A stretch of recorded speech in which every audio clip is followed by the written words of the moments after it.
नमस्ते प्यारे बच्चों, कैसे हैं आप सब लोग। उम्मीद करते हैं बहुत धुरंधर तैयारी कर रहे होंगे आप लोग। चलिए, तो क्वेश्चन सीरीज की काफी डिमांड आ रही थी आप लोगों का कि सर क्वेश्चन भी कराओ, क्वेश्चन भी कराओ। वैसे ही कुछ क्वेश्चन सीरीज और भी लेके आ रहे हैं, बट आज 12th की इनऑर्गेनिक केमिस्ट्री में हम कुछ प्रीवियस ईयर करेंगे और साथ में कुछ ऐसे भी क्वेश्चन करेंगे जिसमें कुछ चेंजेस है प्रीवियस ईयर में।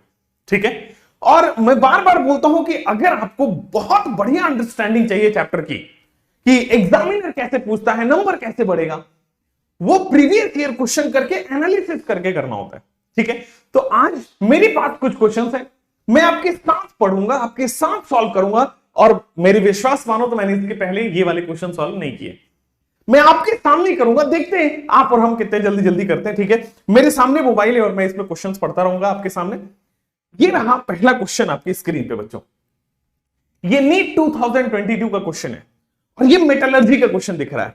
ठीक है, अब इस मेटलर्जी के क्वेश्चन में पूछा गया है हेमेटाइट का ओर का नाम, मैग्नेटाइट का, कैलामाइन का और कैलिनाइट का।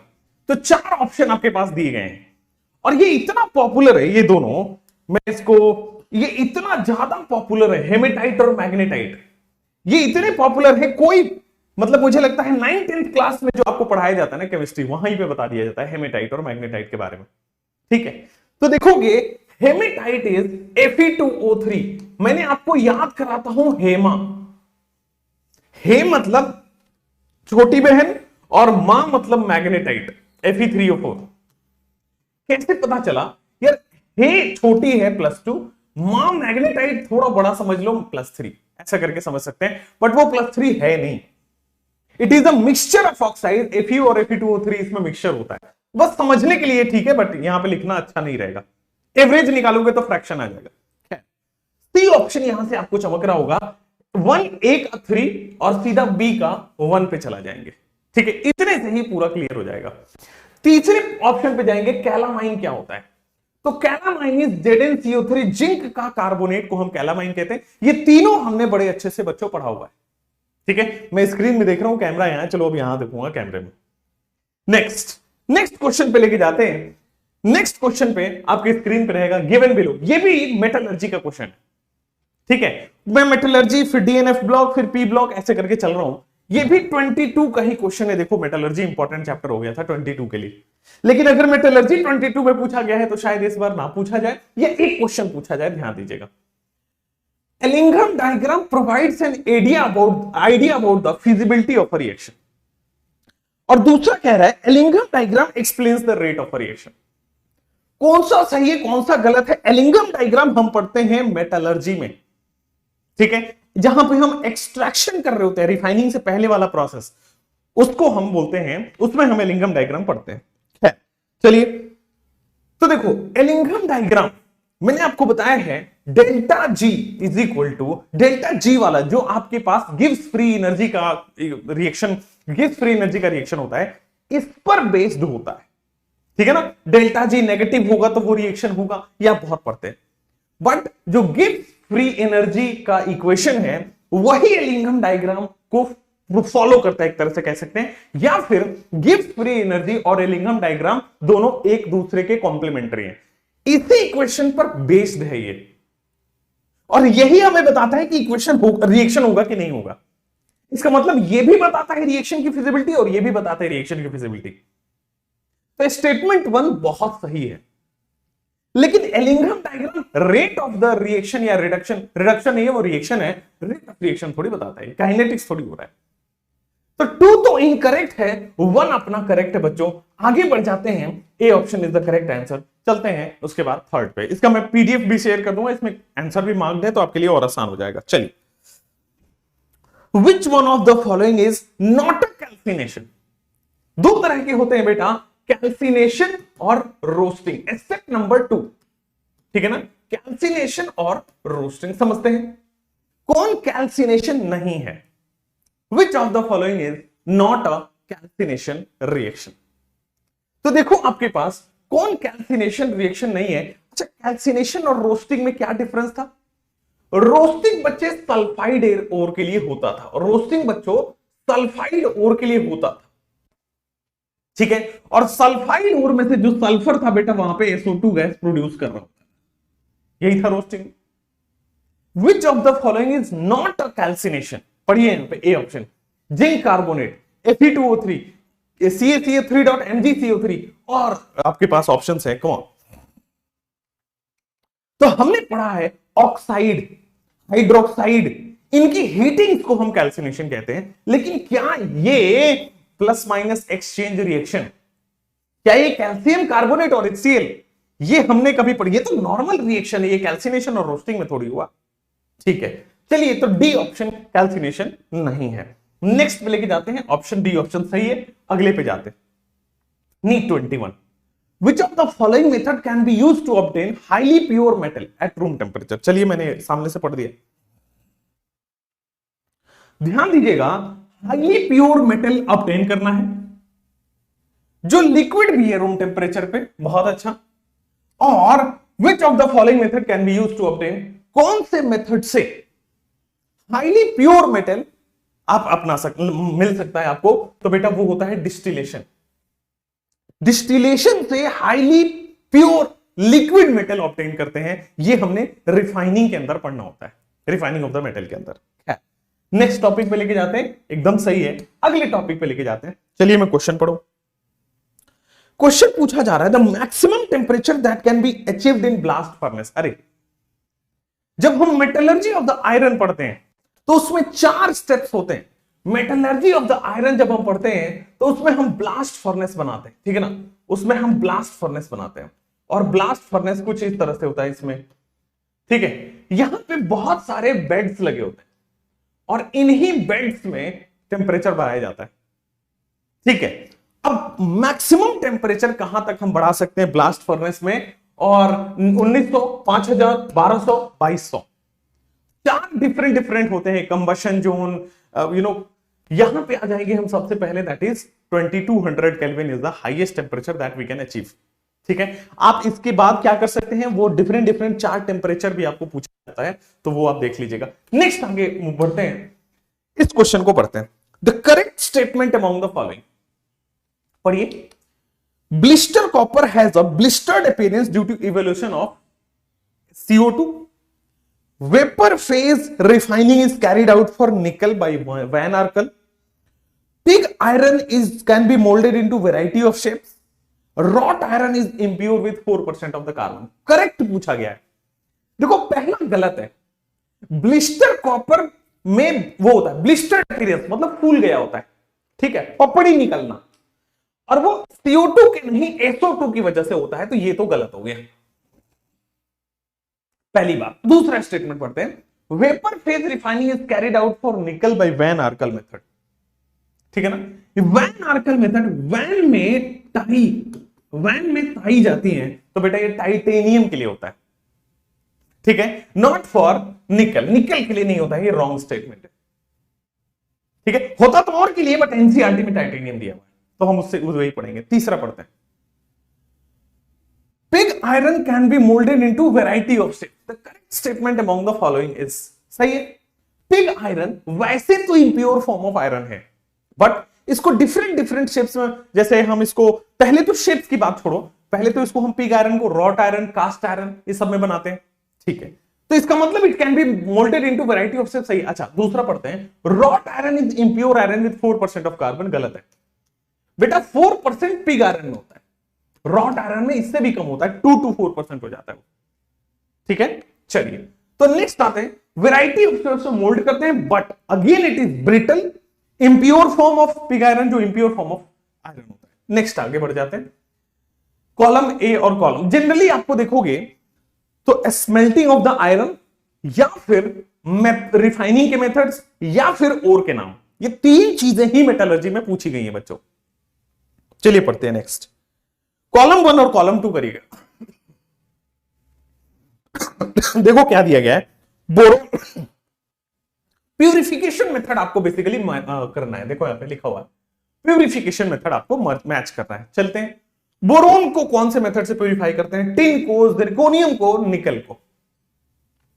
चलिए जल्दी से, तो देखोगे अभी हमने पढ़ा था कि वैन में एक हमारी ताई जी हैं, वो आती हैं जिनका नाम है जरीना, बड़ी नई तरह की ताई है हमारी। वैन में टाइटेनियम और जिरकोनियम, ठीक है, वैन है मारुति वैन, जिसमें ताई है जिनका नाम है जरीना। तो बेटा टाइटेनियम और जिरकोनियम किससे होंगे? वैन आर्टिकल से। तो सी का वन ऑप्शन है, सी का वन ऑप्शन यहां है और यहां है। ओके, बहुत बढ़िया। मतलब डी का 2 होगा, ये फॉर श्योर है। देखोगे डी का, हमने अपने पढ़ा हुआ था मोनिको, मोल्ड प्रोसेस से निकल होता है जिसमें हम कार्बोनिल का इस्तेमाल कर लेते हैं, मोनिको। ठीक है, चलिए नेक्स्ट। उसके बाद आते हैं कि सर बी ऑप्शन टिन का। यार टिन जो है वो हम लिक्वेशन से करते थे। Tin, refining method of tin is liquation. कहां आ गया? ये रहा। और बोरोन जो है वो आपके जोन रिफाइनिंग मेथड से वो होता है सेमीकंडक्टर्स, है ना, हाईली प्योर सेमीकंडक्टर्स ऑब्टेन हो जाते हैं इससे। कहां से? जोन रिफाइनिंग वाले मेथड से। तो आपके पास ए ऑप्शन मैच कर रहा है, A option is the correct option. Next move करते हैं इस वाले पे, आइडेंटिफाई द इनकरेक्ट। चलिए पढ़ लेते हैं आपके साथ साथ। पहला statement, scientific and technological process used for isolation of the metal from its ore is metallurgy. Incorrect, scientific and technological use for isolation, सही तो है ये। मेटलर्जी क्या है? जमीन के नीचे से ओर में से मेटल निकालना, दिस इज मेटलर्जी। अब आ जाओ, mineral are naturally occurring chemical substance in the earth crust, बिल्कुल सही है, ठीक है ना। ओर और मिनरल एक थिन सा डिफरेंस होता है और वो भी अर्थ के नीचे पाए जाते हैं। चलिए next, ore are mineral that contain ore are mineral that may contain a metal, incorrect. Ores are mineral that must contain, भाई अगर उसमें मेटल नहीं है तो मैं उसको ओर और मिनरल बोलूंगा ही नहीं ना, समझे? तो इट इज इनकरेक्ट, यही आंसर आ जाएगा आपके पास। आगे बढ़ जाते हैं नेक्स्ट ऑप्शन पे, select the correct option. ICl is more reactive than I2 and ICl bond is weaker than II bond।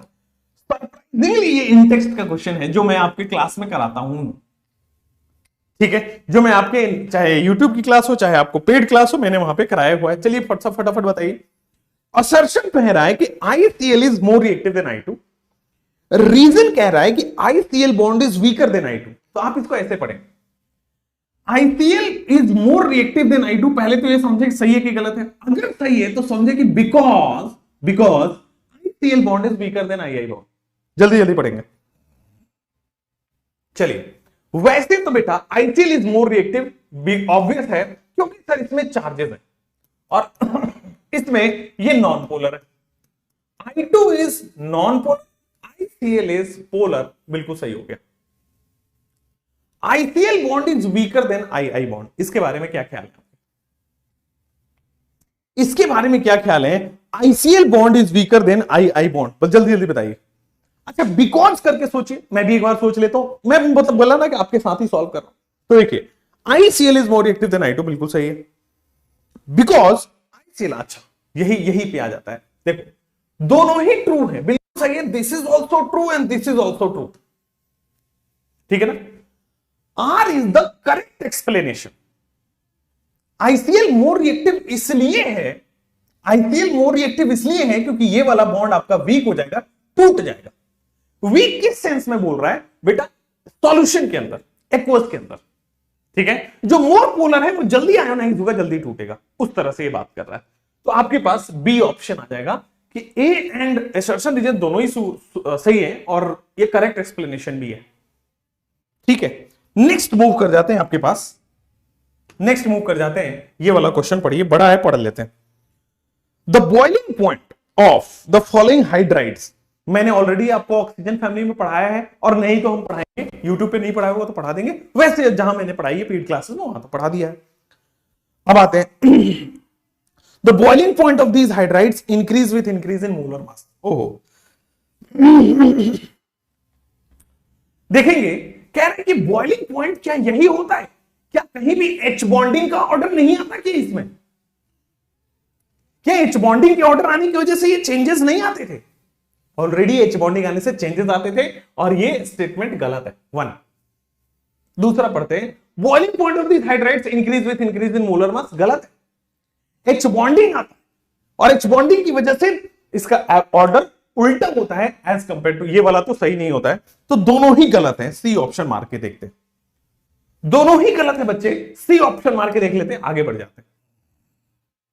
अगला क्वेश्चन पढ़ लेते हैं कि sir the correct order of boiling point, अरे वाह, the correct order of boiling point of the following. देखो NH3, यार इसमें ध्यान देना, H बॉन्ड हो रहा है और कुछ नहीं, NH3 में H बॉन्ड हो रहा है, ठीक है। Then we have PH3, then हमारे पास है आर्सेनिक, और फिर हमारे पास बिस्मथ हाइड्राइड। वैसे तो as we go down the group, molar mass बढ़ेगा, वंडरवाल के हिसाब से बॉइलिंग पॉइंट बढ़ जाएगा, तो BiH3 का सबसे ज्यादा हो जाएगा। देखो कहीं BiH3 से सॉल्व हो रहा है, ऑप्शन तो यही आएगा। देखो उसके बाद हमारे पास Sb आ जाएगा, एंटीमनी का हाइड्राइड, तो देखो ये भी सही है, बिल्कुल सही है, बिस्मथ के बाद एंटीमनी आ रहा है। देन आना चाहिए PH3 और NH3, बट अमोनिया का ज्यादा हो जाता है, बिकॉज अमोनिया का ज्यादा हो जाता है ASH3 फिर PH3 because of the H bond, because यहां पे हाइड्रोजन बॉन्ड लग रहा है, H बॉन्ड लग रहा है, इस वजह से आपके पास बी ऑप्शन आ चुका है। आगे बढ़ जाए, तो 11 करने के बाद नेक्स्ट इज बिल्कुल सही आंसर है, 12 पे मूव करते हैं। Chlorine shows bleaching action. भाई हमारे कहां से सवाल आया है, हमारे पढ़े हुए वीडियो से, आप YouTube पे पढ़ा है, देख सकते हैं, इसी साल वाले में देख सकते हैं। एग्जैक्टली सेम क्वेश्चन को 2 बार कराया था, एक इंटेक्स्ट की फॉर्म में, एक थ्योरी की फॉर्म में। चलिए, कह रहा है कि क्लोरीन ब्लीचिंग एक्शन शो करता है बिकॉज क्लोरीन का मॉइस्चर में ऐसा कौन सा रिएक्शन होता है और ऐसा क्या रिलीज होता है, तो मैंने बताया था, याद करो, जब हमारा क्लोरीन गैस है in presence of water, it forms HOCl, and HCl, बिल्कुल ठीक है। HOCl में बेटा नेसेंट ऑक्सीजन रिलीज हो जाता है, और इसकी वजह से बेटा ब्लीचिंग एक्शन आता है, इसकी वजह से आपके पास क्या आता है, ब्लीचिंग एक्शन आता है, नेसेंट ऑक्सीजन आता है, इसकी वजह से ब्लीचिंग एक्शन आता है। HOCl बेटा इसकी वजह से नेसेंट ऑक्सीजन यहां पे लिखना होगा, and this is the reason for oxidising nature and bleaching action. Next move कर जाते हैं अगले पे, the reason, the reaction that is a part of large scale industrial preparation of nitric acid. सीधा रिएक्शन आपको पूछा गया है, नाइट्रिक एसिड का इंडस्ट्रियल प्रिपरेशन का reaction. Nitric acid is NO का फॉर्मेशन। जब हम इंडस्ट्री में बनाते हैं तो दिस रिएक्शन, अब ये याद करने वाली रिएक्शन है कि अमोनिया को ऑक्सीजन देते हैं in the presence of platinum, ammonia को ऑक्सीजन देते हैं in the presence of platinum, high temperature and pressure पे ये बनता है रिएक्शन। ये याद करने वाली है, इसमें पढ़ना होता है और याद करना होता है। नेक्स्ट पे मूव कर जाते हैं। Fluorine is a stronger oxidising agent, come on, fluorine is a stronger oxidising agent than chlorine because, जल्दी करिए, fluorine is a stronger oxidising agent than chlorine because of the FF bond has low enthalpy of dissociation।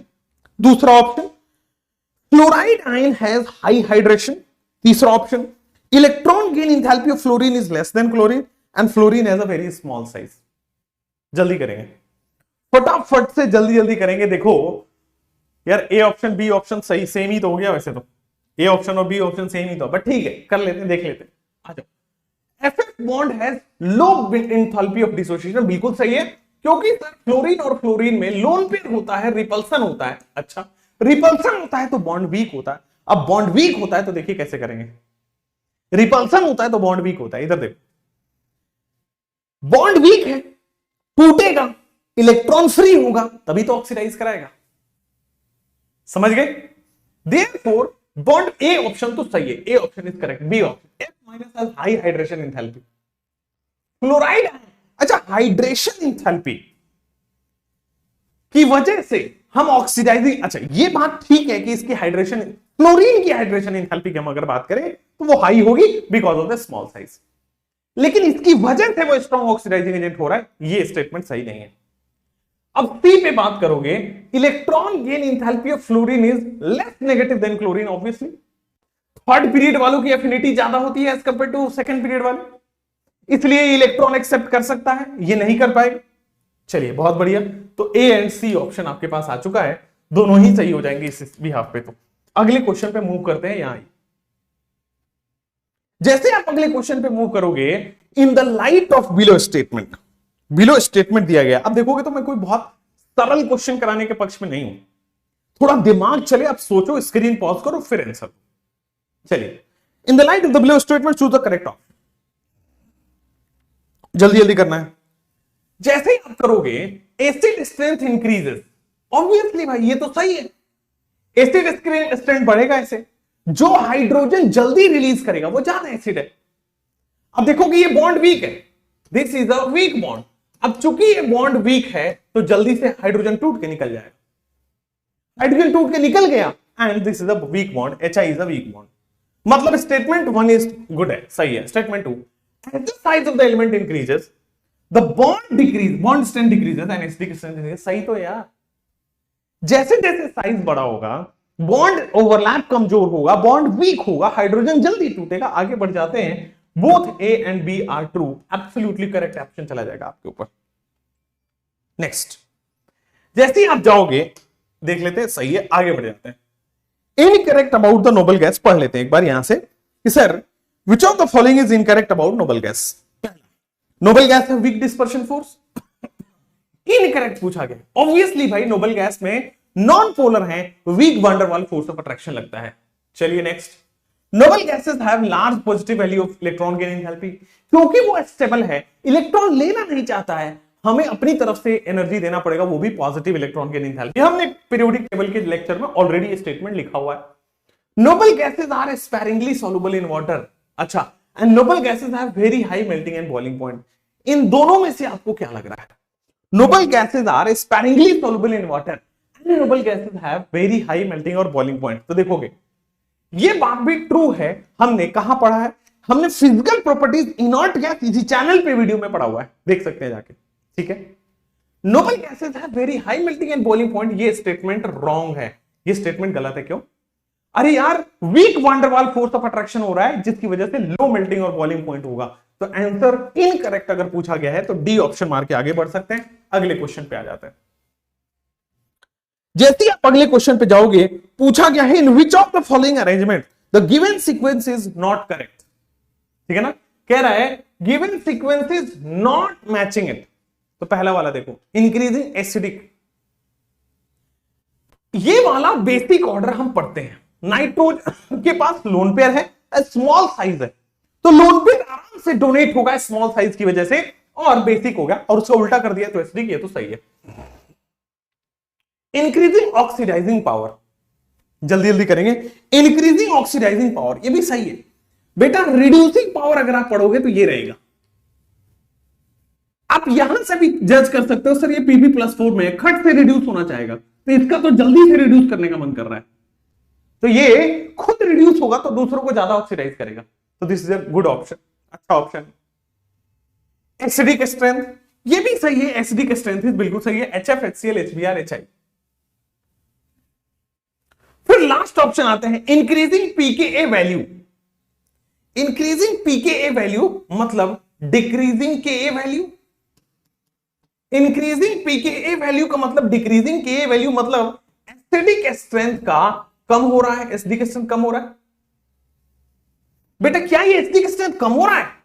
नहीं, ये acidic strength बेटा बढ़ रहा है, because जो जल्दी हाइड्रोजन देगा उसका एसिडिक स्ट्रेंथ बढ़ जाएगा, जो जल्दी हाइड्रोजन देगा उसका एसिडिक स्ट्रेंथ बढ़ जाएगा। डी ऑप्शन, मजा आ गया सर।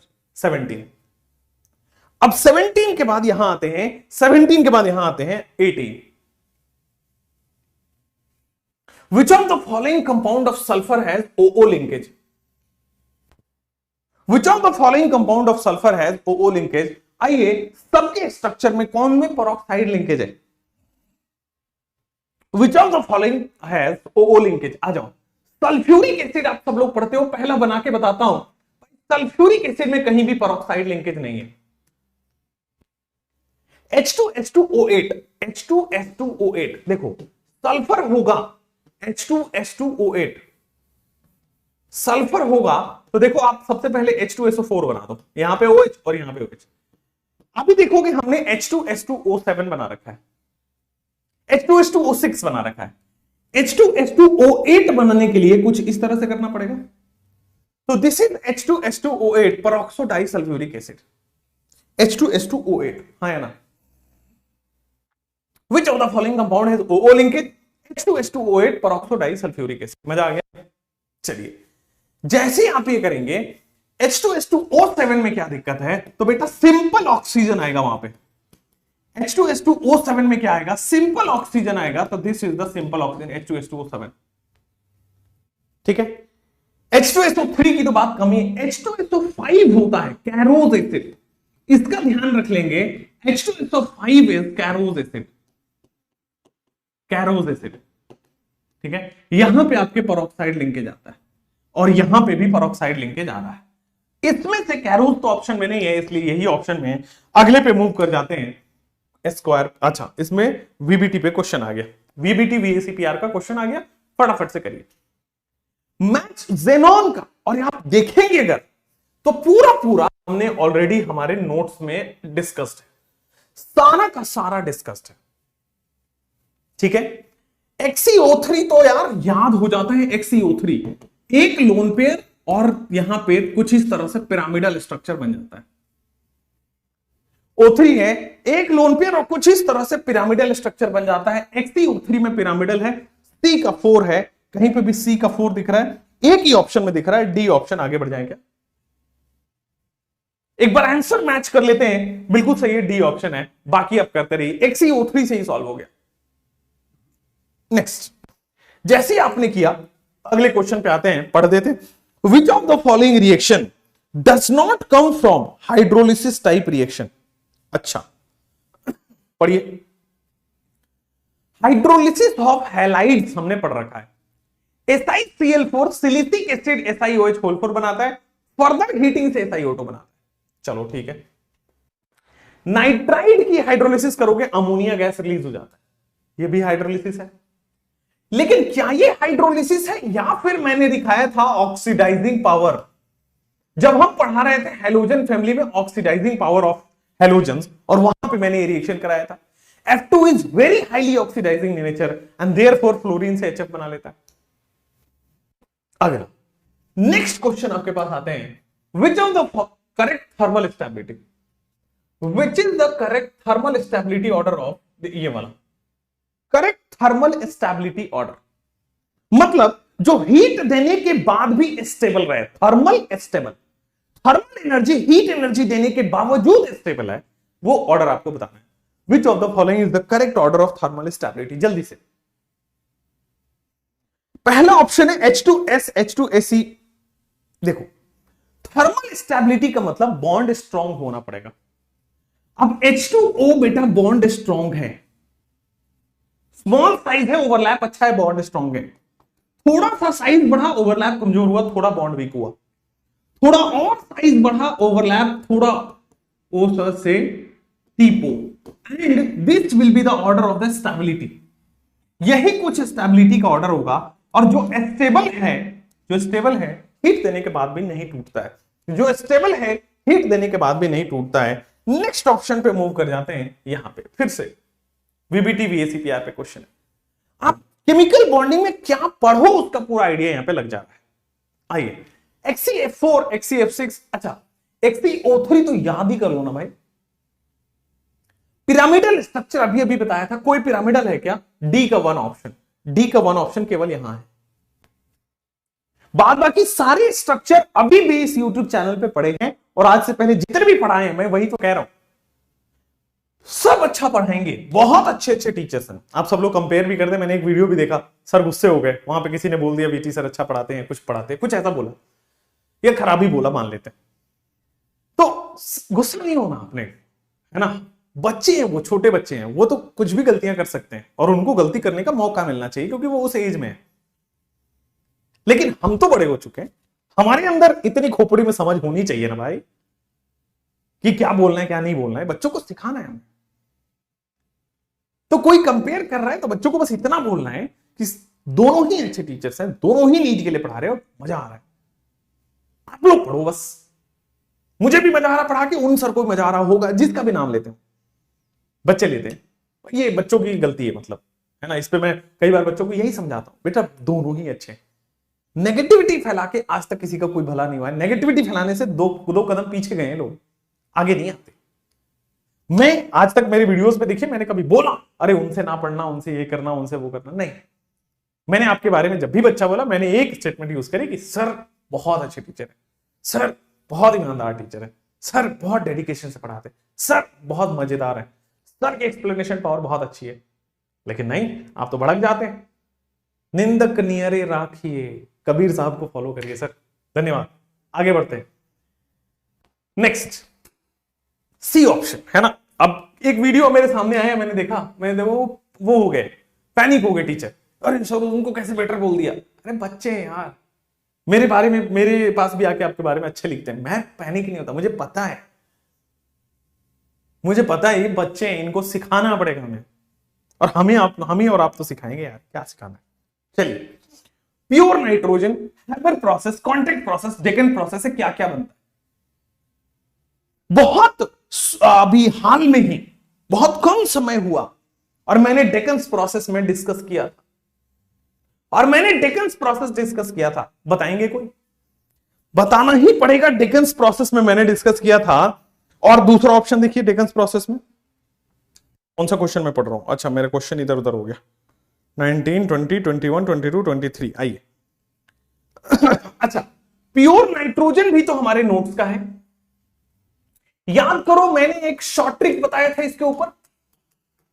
हाँ या ना सर, अम्मी अजान करती तो अजान से हमें याद था सोडियम अजाइड और बैरियम अजाइड, सोडियम अजाइड और बैरियम अजाइड। तो यार कहीं पे सोडियम अजाइड और बैरियम अजाइड ए का 4 ऑप्शन चमक रहा है क्या? ए का 4 केवल यहीं पे है। डेकन्स प्रोसेस में थोड़ी देर पहले Cl2 बनाया था भाई, याद करो Cl2 बनाया था डेकन्स प्रोसेस से, तो डी का 1 होगा, डी का 1 यहां है, ए का 4 यहां है, ए ऑप्शन मार के आगे बढ़ जाते हैं। बाकी आगे नेक्स्ट, अगेन वीबीटी और वीएसीपीआर का क्वेश्चन बच्चे, अगेन वीबीटी और वीएसीपीआर का क्वेश्चन, और फिर से बेटा जेनॉन वाला ही, फिर से मैं वही बोलूंगा, इसमें क्वेश्चन पढ़ने की जरूरत ना करो, इतना टाइम वेस्ट मैं इधर भी नहीं करता, आप भी ना करो। XeO3 पिरामिडल है, हमने बार बार बना के देख लिया, तो बी का 3 ऑप्शन आ रहा है, केवल यहीं पे है, बी ऑप्शन मार के हम आगे बढ़ सकते हैं। अच्छा यहां पे डी ऑप्शन कैसे है? अच्छा बी का 3 यहां भी तो है, चलो नेक्स्ट चेक कर लेते हैं, कोई दिक्कत थोड़ी है। XeF6, चलो इसमें भी 1 है, इसमें भी 1 है, तो कोई दिक्कत नहीं है यार, ए का 1 ही होगा, चलो अच्छी बात। सी में भी कोई दिक्कत नहीं है, बस डी ऑप्शन अगर मैं चेक कर लूं तो पता लग जाएगा कि कौन सा सही है। अगर मैं नहीं, सॉरी, डी भी सेम है, सी ऑप्शन में डिफरेंस है, तो सी ऑप्शन चेंज कर लेते हैं, ए ऑप्शन में भी चेंज है, चलो मैं ए मिला रहा था, चलो कोई भी बात नहीं। XeF6 देख लेते हैं। अब यहां पे 8 वैलेंस इलेक्ट्रॉन होते हैं, तो भाई 6 बॉन्ड बने हैं, मजा आ गया, और एक लोन पेयर आ रहा है, यही हो रहा है क्या? 6 बॉन्ड बने हैं और एक लोन पेयर आ रहा है भाई, sp3d2 यहां से चमका होगा। अगर ज्योमेट्री की बात करोगे तो बेटा पेंटागोनल बाई पिरामिडल चमकेगा, लेकिन एक lone pair pentagonal bi pyramidal में होता है तो जो शेप हो जाता है वो होता है क्या? Distorted octahedral. जो शेप हो जाता है वो हो जाता है डिस्टॉर्टेड ऑक्टाहेड्रल। तो यार डिस्टॉर्टेड ऑक्टाहेड्रल कहां से हो जाएगा? XeF6 में डिस्टॉर्टेड ऑक्टाहेड्रल। ए का 1 यहीं पे है डी ऑप्शन में, इसलिए इसको यहां से हटाइए, बी ऑप्शन का करेक्ट नहीं है, D option is the correct one. चलिए नेक्स्ट मूव कर जाते हैं। जैसे आप नेक्स्ट मूव करोगे बेटा, gadolinium F block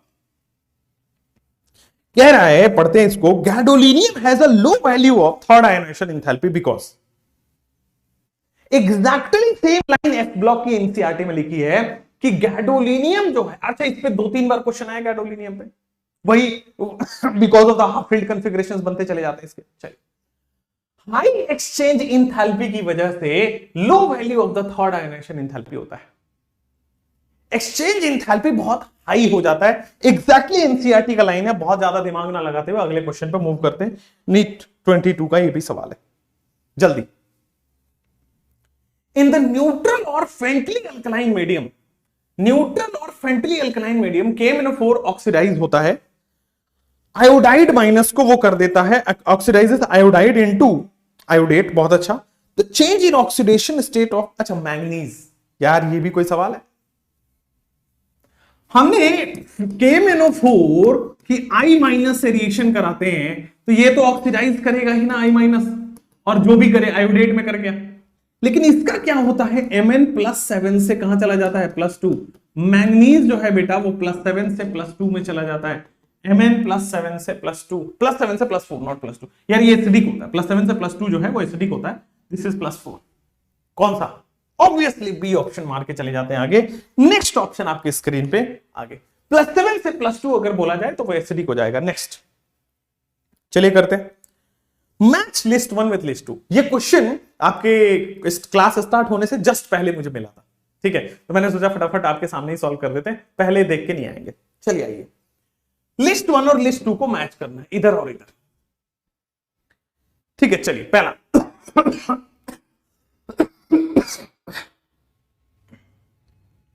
element which exhibit +3 oxidation state. याद करो स्कैंडियम हमेशा +3 में होगा बच्चे।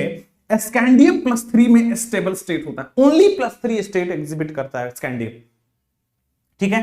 ये डी ब्लॉक का दूसरा पैराग्राफ जब आपके ऑक्सीडेशन स्टेट का आता है वहां पे लिखा हुआ है, एक पूरी टेबल बनाई गई है, इंक्रीजेस अप टू मैंगनीज और डिक्रीजेस अप टू जिंक, ठीक है। स्कैंडियम +3, डी का 3 यहां भी है और ए में भी है, बट ए में भी लेके चलते हैं, देखते हैं कौन सा सही है। बी में देखते हैं, element with which exhibit more number of oxidation state. याद करो सबसे ज्यादा ऑक्सीडेशन स्टेट यहां होता है, +7 तक होता है, ठीक है। +7 तक होता है तो बी का 1 हो जाएगा। बी का 1 कहां है, ऑब्वियसली इसमें है, D option is the correct one, B का 1 हो गया। सी भी पढ़ लेते हैं, element which is a reducing agent in +2। यार एलिमेंट क्रोमियम +2, क्रोमियम +2 स्टेबल नहीं है बेटा, क्रोमियम +2 स्टेबल नहीं है, वो क्या हो जाता है क्रोमियम +2, 3d4, खटाखट से 3d5, वो खुद ऑक्सीडाइज होगा, इसलिए अच्छा रिड्यूसिंग एजेंट है। चलिए तो आपके पास मिल चुका है, D option is the correct one. आगे बढ़ते हुए नेक्स्ट पे आते हैं, identify the pair of lanthanide which with 1 strong oxidising agent and 1 good reducing agent. एक बहुत अच्छा ऑक्सीडाइजिंग एजेंट, बहुत अच्छा रिड्यूसिंग एजेंट डी ऑप्शन में दिख रहा है, ठीक है ना। एक बहुत अच्छा ऑक्सीडाइजिंग एजेंट, एक बहुत अच्छा रिड्यूसिंग एजेंट डी ऑप्शन में दिख रहा है। एनसीईआरटी का लाइन है, एक्सप्लेन्ड है ऑलरेडी डीएनएफ ब्लॉक में। नेक्स्ट आगे बढ़ते हैं, the decrease in size from left to right in the actinide series. क्यों भाई, लेफ्ट से राइट जाने पे साइज डिक्रीज हो रहा है। अगेन भाई क्या ये हमें पता है, poor shielding effect. Actinide series है, लैंथेनाइड भी नहीं, एक्टिनाइड मतलब 7th पीरियड, ठीक है। तो क्या यहां पे बेटा आपके पास 5p हो जाएगा, सॉरी 5f ऑर्बिटल हो जाएगा, n-2f।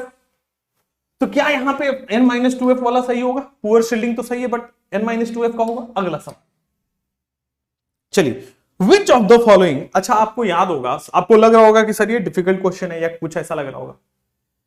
देखो जहां तक बात रहती है बच्चों की पढ़ाई की, तो वहां मैं छोटे छोटे क्वेश्चन करा के और ऐसे ऐसे करा के नहीं भाग जाऊंगा। मैं क्या करूंगा, मैं सिंपल बोलूंगा बेटा, आपके एक लास्ट ईयर आया था बहुत ऐसा वो परेशान करने वाला सवाल, असर्शन रीजन स्टेटमेंट टाइप, पढ़ना पड़ेगा, सोचना पड़ेगा, तब होता था, उस टाइप के सवाल कराऊंगा। आइए, chromium +2 is oxidising and Mn+3 is reducing. बताइए which of the following statement is correct? Chromium +2, chromium +2 का मतलब हो गया वही वहां से 3d4 खुद ऑक्सीडाइज। बेटा क्रोमियम +2 ऑक्सीडाइजिंग नहीं होता है, ये खुद ऑक्सीडाइज होना चाहेगा और इसलिए बेटा ये रिड्यूसिंग नेचर का है, ठीक है।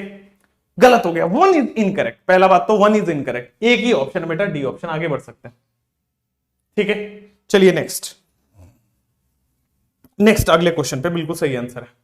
नेक्स्ट, जो जिरकोनियम है और हॉफनियम है, अरे 5th पीरियड और 6th पीरियड वालों की साइज बराबर क्यों होती है, जाइए मैंने पीरियोडिक टेबल में ही पढ़ा दिया है, डी ब्लॉक में दोबारा पढ़ाऊंगा।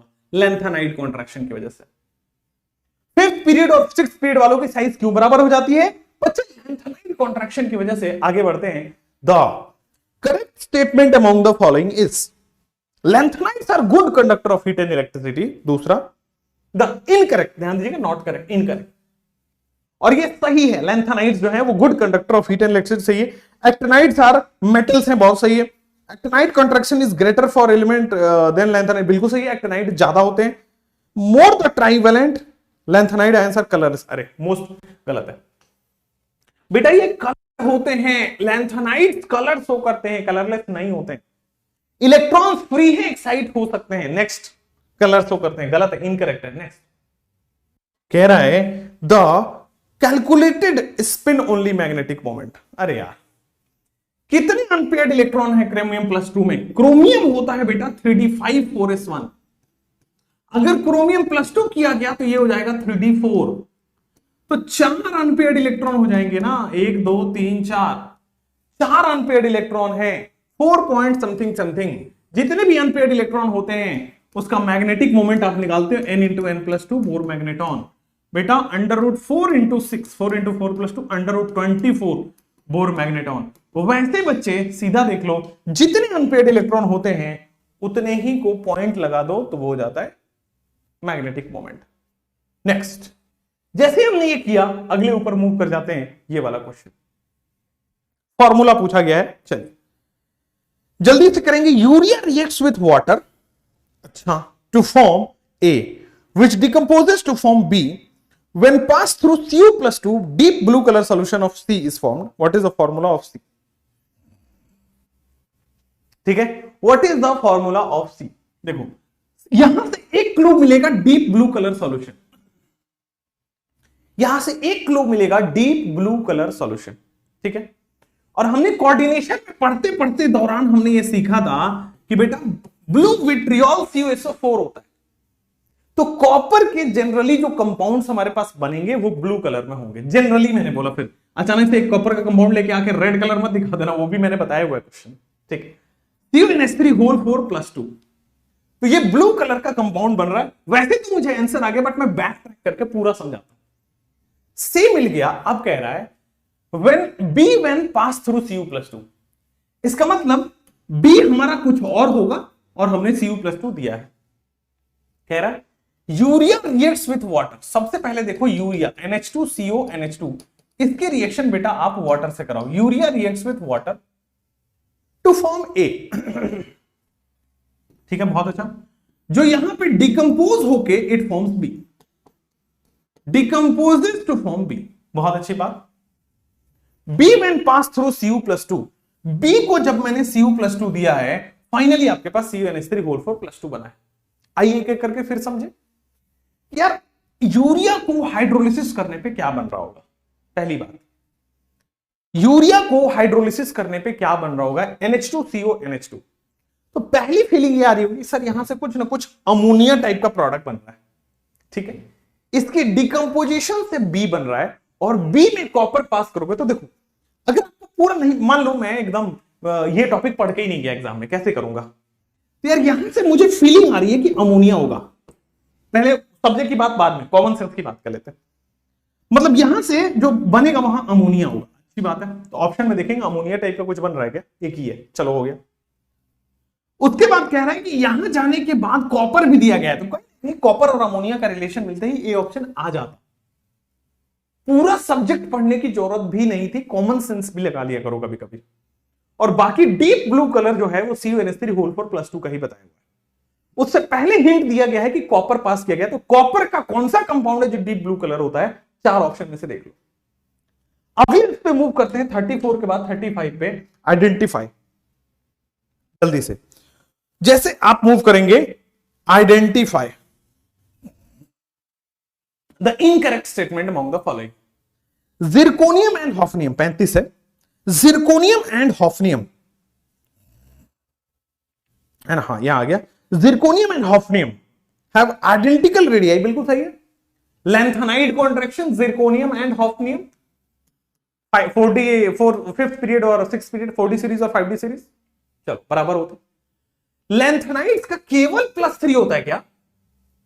क्या मैंने लैंथेनाइड ओनली +3 पढ़ाया है या सब पढ़ाया था? +1 भी इलेक्ट्रॉनिक कन्फिगरेशन लिख के बताया था एंड सो ऑन। तो ये आपके रॉन्ग हो गया, चेक कर लेते हैं एक बार, बिल्कुल सही है। अगले पे मूव करते हैं, match the following. Match the following, जल्दी जल्दी करेंगे। चलिए यहां से पढ़ते हैं, बी आएगा इसका आंसर। मैं बताता हूं कैसे। The metal which reveals the maximum number of oxidation state, अभी अभी पढ़ा था बेटा Mn। अगर आपको कैसे मुझे आंसर याद था बेटा, अगर आपको याद हो तो सेम क्वेश्चन किया था, बस उसमें ऑर्डर उल्टा उल्टा था। आ जाओ। The metal which does not, ये एक आया था +3 वाला, ए का 3 चमका कि नहीं पहले तो, बी का देखो अब। The metal although placed in 3D block is not considered a transition element. Zinc, cadmium, mercury वो ट्रांजिशन एलिमेंट्स नहीं होते हैं, वो केवल और केवल डी ब्लॉक एलिमेंट्स माने जाते हैं। तो आपके पास बी का भी 4 आ गया। The metal which does not exhibit variable oxidation state, बेटा स्कैंडियम +3 होता है। देखो सेम क्वेश्चन को घुमा के पूछ लिया, इसीलिए पीवाईक्यू करना जरूरी है। अगले क्वेश्चन पे मूव कर जाते हैं, मैग्नेट और परमैग्नेट के बारे में। The manganite and permanganate, manganite नहीं है manganate, the manganate and permanganate ions are tetrahedral. Why? Why manganate and permanganate, क्यों MnO4 माइनस और MnO4 -2 क्यों टेट्राहेड्रल होते हैं? आइए, टेट्राहेड्रल है मतलब कहीं ना कहीं उसमें आगे बढ़ते हैं। देखो सबसे पहले स्ट्रक्चर उनका क्लास में कराया हुआ, एनसीईआरटी में भी दी गई है। जो pi bonding overlap of p orbital से बनता है बेटा, यहां पे लिखा गया है d ऑर्बिटल ऑफ ऑक्सीजन, संभव ही नहीं है ऑक्सीजन के पास d ऑर्बिटल होना। चलो, एब्सेंस ऑफ पाई बॉन्डिंग, ये भी गलत है बेटा, Mn है d पाई p पाई बनाएगा, Mn का d होगा, ऑक्सीजन का p होगा। तो देखो pi bonding which involves overlap of p orbital of oxygen with d orbital of manganese. बेटा MnO4 माइनस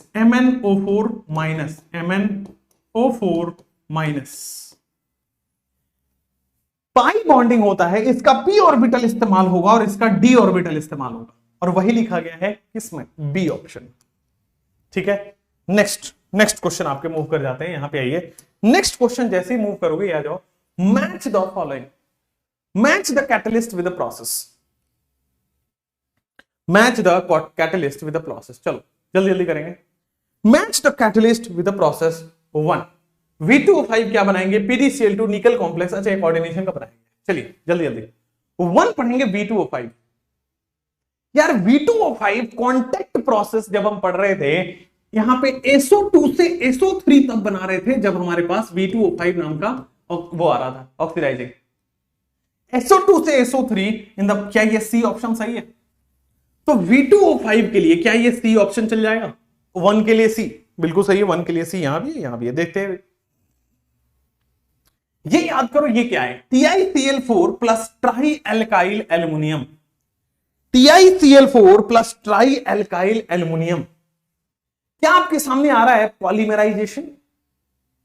क्या आपके सामने आ रहा है पॉलीमराइजेशन? तो this is polymerisation of ethylene, 2 का डी आ जाएगा, बहुत अच्छा। PdCl2, इथाइलिन से इथेनॉल जब हम बनाते हैं तो यहां पे PdCl2 का इस्तेमाल करते हैं। Nickel complex is polymerisation of alkyne, तो आपके पास A option is the correct option. अगला मूव कर जाते हैं, यहां पे IUPAC नेम बताना है, बड़ा सिंपली आपको समझ आएगा यहां पे, बड़ा simply, die aqua silver 1 Ag+1 में होता है। तो डाई एक्वा सिल्वर 1 यहां पे आ गया है, और कहीं नहीं है, डाई एक्वा सिल्वर 1 यही है। डाई साइनिडो सिल्वर, तो डाई साइनिडो और सिल्वर ना होकर इस बार अर्जेंटेट होगा, क्योंकि यहां पे माइनस होता है और पहला वाला कॉम्प्लेक्स प्लस होता है। तो डाई साइनिडो अर्जेंटेट 1, ए ऑप्शन। आगे बढ़ जाते हैं 39 का ए ऑप्शन में हम आगे बढ़ गए। जैसे हम 39 के ए ऑप्शन में आगे बढ़ेंगे, नेक्स्ट वन विल बी आपके सामने, identify the correct statement among the following, correct statement among the following. आइए, कह रहा है shape of dxy dyz dzx बिल्कुल सही है, सिमिलर है, क्योंकि बिटवीन द एक्सिस वाले ऑर्बिटल, dx² माइनस y² और dz² जो है वो ऑन द एक्सिस वाले ऑर्बिटल्स है, वो ऑन द एक्सिस वाले ऑर्बिटल है। dx² माइनस y² dz² वो ऑन द एक्सिस वाले ऑर्बिटल्स है, ए ऑर्बिटल्स 40 का ए। जैसे आप आगे बढ़ेंगे बेटा 40 का ए के बाद, द एनर्जी, अरे यार, एनर्जी एब्सॉर्ब। अब मुझे बता पाएंगे इसमें कैसे आंसर दिया गया है? जितना ज्यादा strong field ligand more SFL more energy, more strong field ligand more energy. जितना स्ट्रॉन्ग फिलिगेंट होगा उतने ज्यादा एनर्जी होगी। सी का सबसे ज्यादा स्ट्रॉन्ग फिलिगेंट होगा। फिर दो स्ट्रॉन्ग फिलिगेंट यहां है, सबसे कम यहां है, तो सी ए बी कैब, more strong field ligand and more energy. Next question पे मूव करते हैं बच्चे। The number of bridging carbonyl CO2 CO8 NCERT में दिया गया है, दोनों का दोनों का ही एनसीईआरटी में एग्जांपल दिया गया है। 42 में मूव कर जाते हैं बेटा। CO2 CO8 और Mn2 CO10, वहां पे तो कोई भी नहीं है बेटा। 5 CO Mn से लगा होता है। यहां पे Mn और Mn जो है ये 5 CO यहां पे लगे हैं और 5 CO यहां पे लगे हैं। 5 CO यहां पे, 5 CO यहां पे, तो कोई दिक्कत नहीं। CO2 CO8 में बेटा 2 कार्बोनिल आ जाते हैं रेस्पेक्टिवली, ए ऑप्शन, 42 का ए ऑप्शन आएगा। नेक्स्ट, दोनों का स्ट्रक्चर एनसीईआरटी में दिया है, नहीं देखें तो देख लीजिएगा। स्पिन ओनली मैग्नेटिक मोमेंट, जल्दी जल्दी करेंगे। The correct order of spin only magnetic moment of the following given complex. 43, the correct order of spin only magnetic moment, बेटा मोर अनपेयर्ड इलेक्ट्रॉन, जितना ज्यादा अनपेयर्ड इलेक्ट्रॉन होगा, more unpaired electron more magnetic moment. जब आप, अब जो यहां पे उतना टाइम मैं नहीं दे पाऊंगा है ना, तो इसलिए सीधा सीधा 43 का डी ऑप्शन कर दीजिएगा। ठीक है, इसमें सबसे ज्यादा अनपेयर्ड इलेक्ट्रॉन है और इसमें सबसे कम अनपेयर्ड इलेक्ट्रॉन है। ठीक है, कैसे बता देता हूं। यहां पे Fe+3 है, Fe+3 है, और यहां पे ध्यान दीजिए सर, ये स्ट्रॉन्ग फिलिगेंट है। इस Fe+3 का मतलब 3d5 हुआ। हाँ सर, स्ट्रॉन्ग फिलिगेंट है मतलब अनपेयर्ड इलेक्ट्रॉन केवल एक बचा है, 4 तो पेयर्ड हो गए। अब यहां पे आ जाओ, कोबाल्ट+2। कोबाल्ट क्या होता है? फेको, मतलब 27, 3d7 4s2, तो बच जाएगा 3d7। ठीक है, 3d7 की आप बात करोगे, 1 2 3 4 5 6 और 7, 3 अनपेयर्ड इलेक्ट्रॉन है, n=3। यहां पे Mn+3 है, Mn+3 का मतलब हो गया 3d4, तो 4 अनपेयर्ड इलेक्ट्रॉन है क्योंकि वहां पे पेयरिंग नहीं हुई, वीक फिलिगेंट। नेक्स्ट आपकी स्क्रीन पे आ जाएगा सर ये वाले, मैच लिस्ट 1 विथ लिस्ट 2। फटाफट से match list 1 with list 2, A option पढ़िए। इन दोनों में ए ऑप्शन पढ़िए, क्या हो रहा है सर? NO2 और ONO, क्या ये एम्बिडेंटेड लिगेंड्स हैं?